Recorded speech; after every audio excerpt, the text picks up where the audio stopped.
Hello students, बेटा ध्यान होगा हमने लास्ट लेक्चर में मोल कॉन्सेप्ट किया +1 क्लास की केमिस्ट्री। आज हम मोल कॉन्सेप्ट को आगे, जैसे मैंने कल वाले लेक्चर में बोला था कि आगे हम सॉल्यूशन के बारे में पढ़ेंगे।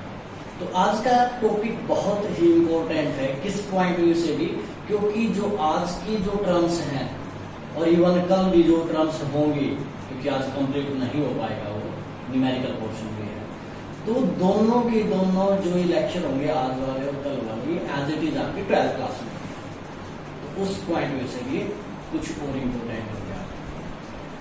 तो चलो हम पहले शुरू ही करते हैं। आज का टॉपिक हमारा क्या है? सॉल्यूशन। तो सबसे पहले हमें ये बताओ सॉल्यूशंस क्या होते हैं। सॉल्यूशन में भी defined as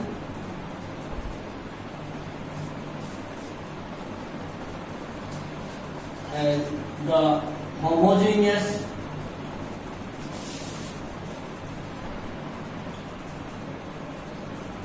mixture of two or more chemically non-reacting substances। जो हमने मिक्सचर और कंपाउंड पढ़ा था, सॉल्यूशन जो होमोजेनियस जो टाइप थी मिक्सचर की, वो सारे के सारे सॉल्यूशन है। जितने भी होमोजेनियस मिक्सचर है वो सभी सॉल्यूशन है। केमिकली नॉन रिएक्टिंग, तो ऑब्वियसली इस नेम में ही इंडिकेट हो गया कि मिक्सचर है तो केमिकली नॉन रिएक्टिंग भी होंगे। आप ये भी लिख सकते हो defined as homogeneous mixture of two और मोर सब्सटेंसेस, वो भी ठीक होगा। ठीक है। अब ये टू और मोर कंपोनेंट दो भी हो सकते हैं, ज्यादा भी हो सकते हैं, लेकिन हमारे सिलेबस में दो वाले हैं, जिसे हम क्या बोलेंगे? Binary solution. क्या बोलेंगे? Binary solution.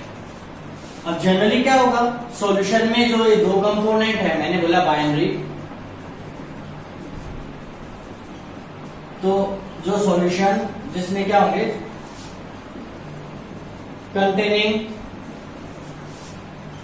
टू कंपोनेंट्स, जिसमें दो कंपोनेंट्स होंगे, एक होगा उसमें से सॉल्यूट और एक होगा सॉल्वेंट।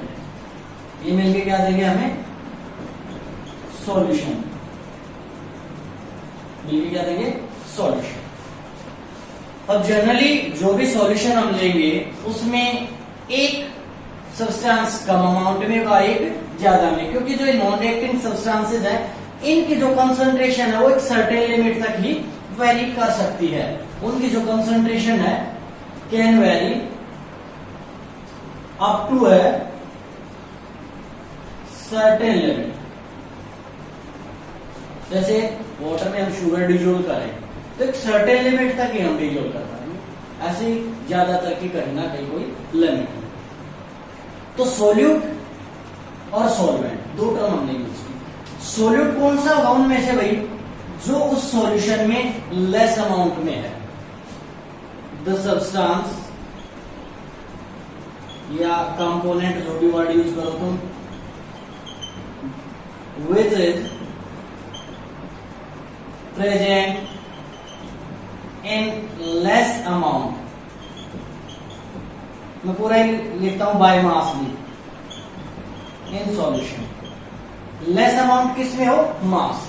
जैसे मान लिया कोई हमने गैस डिजोल्व की, बाय वॉल्यूम में भी वो ज्यादा डिजोल्व हो जाए उस सॉल्वेंट से, उस लिक्विड से, लेकिन वॉल्यूम नहीं। हमने क्या केस कंसिडर करना? मास। उन दो सब्सटेंसेस में से जो हमने आपस में होमोजेनियसली मिक्स किए, जिसका मास ज्यादा वो सॉल्वेंट और जिसका मास लेस वो सॉल्यूट। तो सॉल्वेंट आपको पता ही चलेगा जो क्या हो? Excess amount by mass in solution. जो सॉल्यूशन में एक्सेस अमाउंट में है वो सॉल्वेंट, लेस अमाउंट में है वो सॉल्वेंट। अब मेन जो मोल कॉन्सेप्ट के बेस पर है वो इनकी है कंसंट्रेशन की टर्म्स। तो कंसंट्रेशन ऑफ सॉल्यूशन क्या होगी? कंसंट्रेशन किसी सॉल्यूशन की होती है,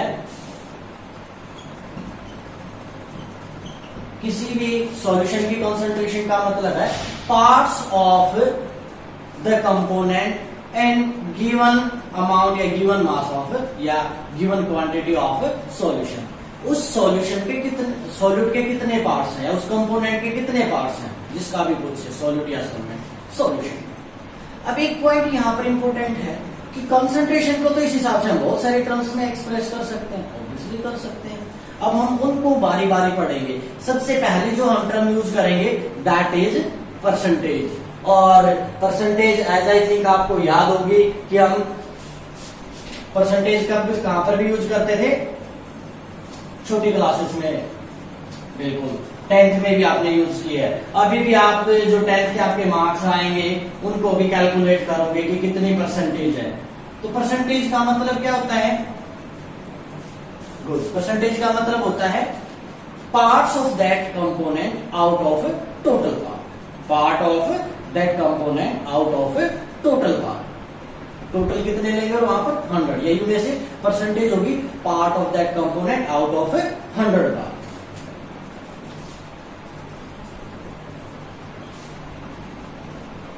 parts of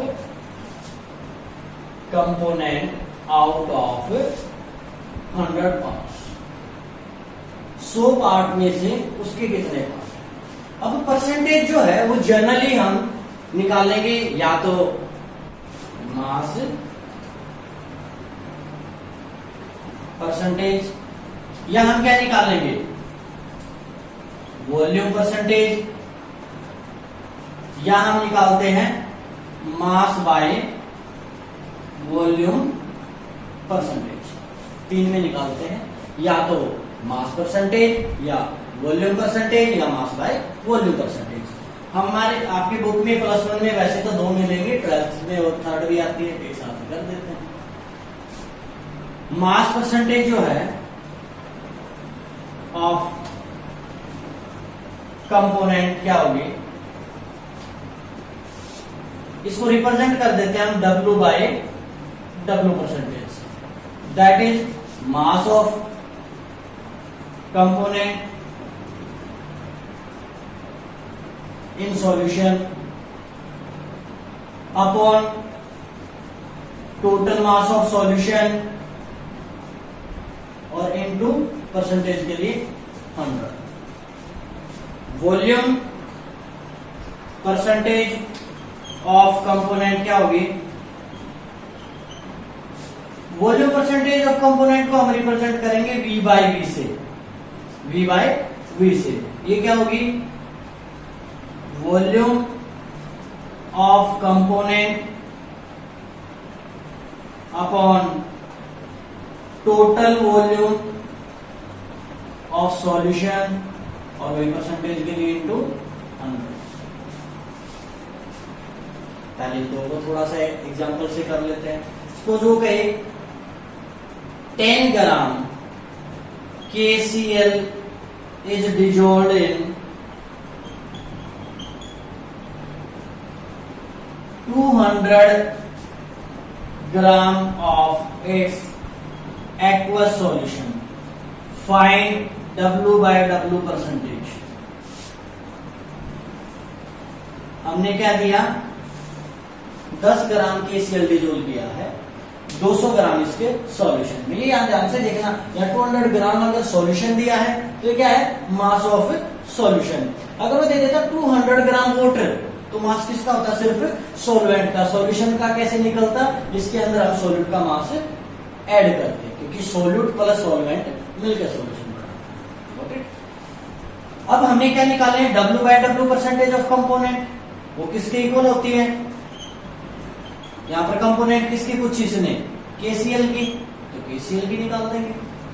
mass of component मतलब मास ऑफ KCl कितना गिवन है, 10 ग्राम। टोटल मास ऑफ सॉल्यूशन कितना गिवन है, 200 ग्राम इंटू 100 कितना आएगा, 5%, और वो भी कैसा, W बाय W। ऐसे ही अगर वो हमें ये कह देता 10 ग्राम की बजाय वो ले देता 10 ml ethanol in 100 gram water, find V by 100 gram की जगह यहां भी दे देता 100 ml water, find V by V percentage, volume by volume. तो वी बाई वी परसेंटेज भी वैसे ही निकालते हैं।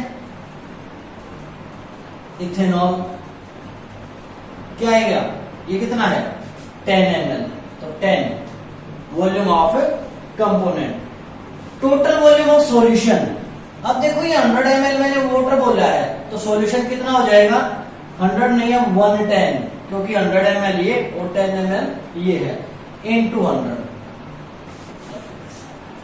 दो हुई परसेंटेज की टर्म। तीसरी क्या है, तीसरी है मास बाय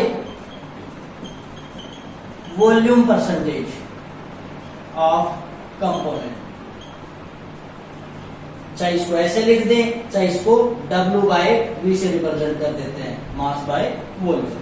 वो क्या होगी, वो होगा मास of component upon volume of solution और इनटू 100। इसका एक एग्जांपल लेते हैं। सपोज हमारे पास ये हो 10 ग्राम KCl हम डिजोल्व करें, 200 यहां ग्राम की बजाय मैं क्या दे देता ml, क्या दे दो ml। अब ये जनरली कहाँ यूज होता है, हमारी फार्मेसी में बहुत यूज होता है। जो मेडिसिन है, जो कफ सिरप्स या कोई और सिरप्स है, उनमें आधी चीजें जो सॉलिड है उनको हम लेंगे मास के टर्म्स में, अगर कुछ लिक्विड ऐड करते हैं तो वॉल्यूम के टर्म्स में। तो मास तो किसका, जो सॉलिड सब्सटेंस लिया उसका, और वॉल्यूम सॉल्यूशन की है। तो कर दो इसको पुट, मास कितना गिवन है 10 ग्राम, वॉल्यूम कितनी है 200 और इनटू 100, वही ये क्या आएगा 5%, बट ये क्या है V by M, V by W, sorry mass V by W percentage है, और वो क्या थी W बाय W, ये V by, got it. Percentage के बाद हमारी नेक्स्ट टर्म आएगी स्ट्रेंथ। क्या आ जाएगी स्ट्रेंथ। स्ट्रेंथ क्या होगी, स्ट्रेंथ होती है जो सब्सटेंस हमने डिजोल्व किया वो 1 लीटर सॉल्यूशन में कितने ग्राम डिजोल्व है, उसको हम निकाल लेंगे mass of substance dissolve per litre of solution. Strength होती है, इट इज डिफाइंड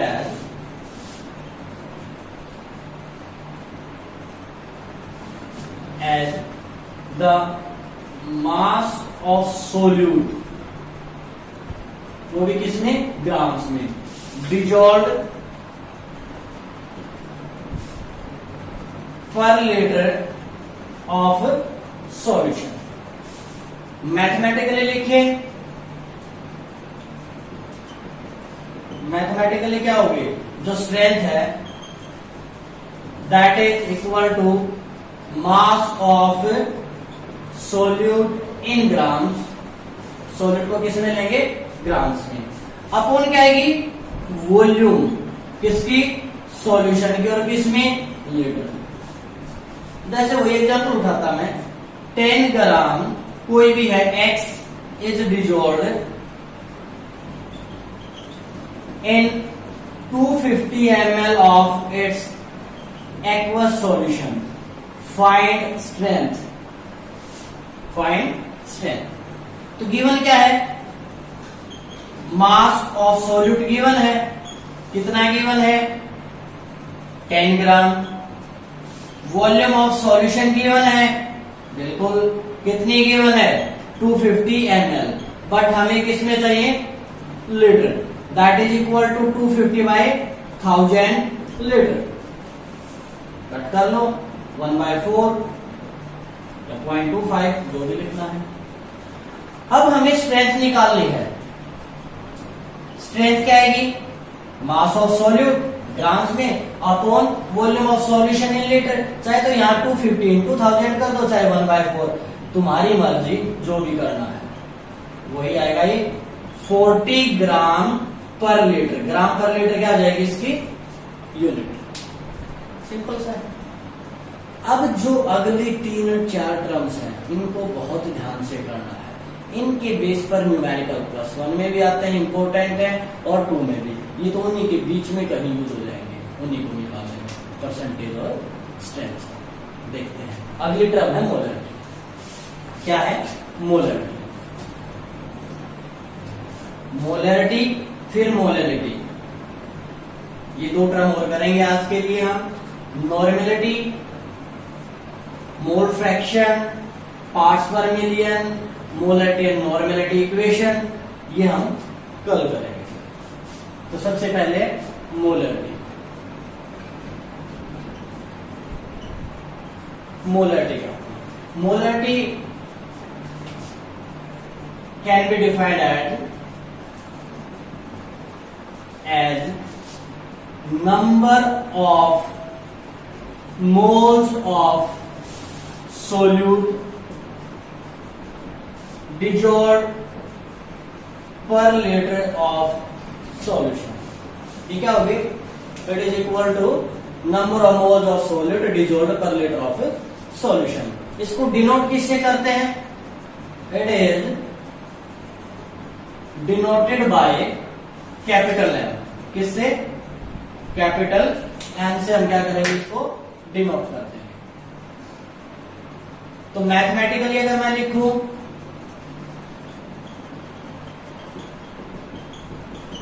मैथमेटिकली जो मोलरिटी है that is equal to number of moles of solute upon volume of solution in litre. Volume of solution in litre. अब इसमें एक term और use हुई हमारी, नंबर ऑफ मोल्स। क्या यूज हुई है? Number of moles. वो क्या होते हैं? कल हमने सोल्व किए थे, given mass upon molar mass. अगर एटम है तो एटॉमिक मास। वैसे रेयरली यूज करते हैं, 1 में तो नहीं करते, 2 में भी कम यूज करते हैं फॉर्मेलिटी एक टर्म। फॉर्मेलिटी कब लगाते हैं? अगर वो जो चीज है, जो सॉल्यूट है, वो आयन में टूट जाए तो निकालने का तरीका सेम रहेगा, बस टर्म मोलरिटी की जगह फॉर्मेलिटी यूज हो जाती है, मेथड सेम रहेगा ऐसे। ठीक है, एक एग्जांपल ले लेता हूं। जैसे मैं कह दूं 4.9 ग्राम H2SO4 is dissolved in 250 ml of its aqueous solution, find molarity। क्या पूछ लिया? उसकी मोलरिटी। तो गिवन क्या है? H2SO4 का मास गिवन है, हमें उससे क्या निकालने पड़ेंगे? मोल्स। और क्या गिवन हमें? वॉल्यूम गिवन है सॉल्यूशन की, जिसको किस में कन्वर्ट कर लेंगे? लीटर में। बस इतना सा काम करना पड़ेगा हमें। चलो, गिवन मास ऑफ सोल्यूट, वो क्या है यहां पर? H2SO4। क्या आएगा? गिवन मास कितना की है उसका? 4.9 ग्राम। मोल्स निकालने के लिए हमें क्या चाहिए? उसका मोलर या फॉर्मूला, तो फॉर्मूला मास। वैसे तो आता होगा, नहीं आता उनको मैं थोड़ा सा बता देता हूं कैसे निकालते हैं मास। जैसे मुझे निकालना है H2SO4 का, तो सिंपल सा तरीका है, जितने एटम हैं इनटू इसका जो एटॉमिक मास है। नेक्स्ट आए तो बीच में मल्टीप्लाई मत लगा देना, कि साइन नहीं था, यहाँ प्लस आता है। कितने एटम है? 1 इंटू क्या आएगा? 32 plus 4 into mass of oxygen कितना आएगा? 16। 2 plus 32 plus 64 that is equal to 98। Atomic mass है तो कल भी बता मैंने, यूनिट लगा देंगे। ग्राम एटॉमिक मास लेना तो जी लगा देंगे। तो जो मोलर मास है या फॉर्मूला मास है वो क्या होगा? 98। यूनिट लिखो या ग्राम लिख दो। ठीक है, अब हमें क्या निकालने? नंबर ऑफ मोल्स, क्योंकि मोलरिटी में वो यूज होंगे। वॉल्यूम भी लिख लेता हूं पहले मैं। वॉल्यूम ऑफ सॉल्यूशन गिवन है 250 ml, that is equal to 250 by 1000 litre. Molarity क्या आएगी? Number of moles of solute upon volume of solution in litre. Number of moles कैसे निकलते हैं? Given mass upon molecular mass. Simple. तो क्या आ जाएगी, गिवन मास कितना है 4.9, मॉलिक्यूलर 98 इंटू 1000 बाय 250, लीटर में कन्वर्ट कर दिया। 250 से 4 पर कट जाएगा, ये 0.1 और ये 2 पर, ये 2 2 जा 4, 0.2। क्या करना है, बेसिक पॉइंट समझो। हमें निकालना है तो मोल्स जो भी गिवन मास है उससे, और एक हमें चाहिए वॉल्यूम, वो भी लीटर। ये दो चीजें निकाल के उनके रेशियो निकालने के हिसाब से उनको डिवाइड कर देना है। यूनिट क्या लिख सकते हो, या तो एम लिख दो कैपिटल, अदरवाइज क्या लिख सकते हो, ऊपर क्या है मोल, नीचे क्या लीटर, मोल पर लीटर दोनों ठीक। मैंने कहा था मोलैलिटी टर्म और करते हैं तो उसको भी यहीं पर कर लेते हैं।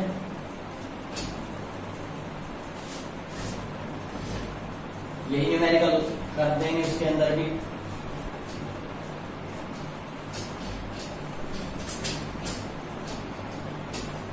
तो मैंने कुछ टर्म्स यहां से इरेज कर दिए, कुछ ये पड़े रही नहीं, मैं से कुछ चेंजेस कर देंगे। मोलैलिटी, मोलैलिटी को हम डिनोट करते हैं स्मॉल m से। ये क्या होती है, it is defined as, it may be defined as number of moles of solute dissolved per KG of solvent, per KG of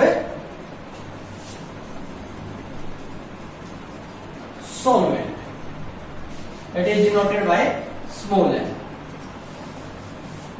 क्या फर्क है, उसमें भी नंबर ऑफ मोल्स थे सॉल्यूट के, इसमें भी वही है, वो पर लीटर लिए थे और वॉल्यूम किसके लिए थी, वो भी सॉल्यूशन की।